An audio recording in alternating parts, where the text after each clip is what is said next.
आयो? म आएँ। किन आएको भाइ? देउसी खेल्न आएको भट्याएको सुन्नु भएन?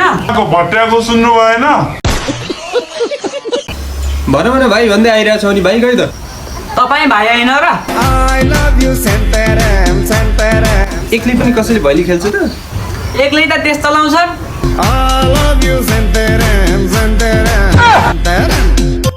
अनि देउसी खेल्न आउने तिम्रो पार्टनर खै? मेरो बिहे नै भएको छैन, को पार्टनर ल्याउनु?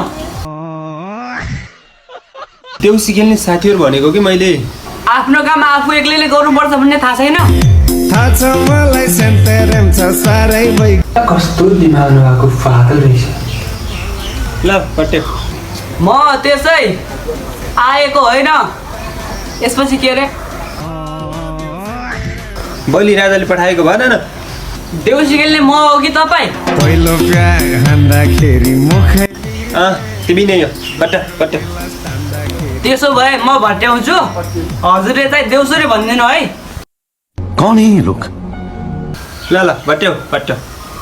ए खोर्सानी पिरो, ए घरबेटी रोसी, ए बारीमा अदुवा, ए घरबेटी पदुवा।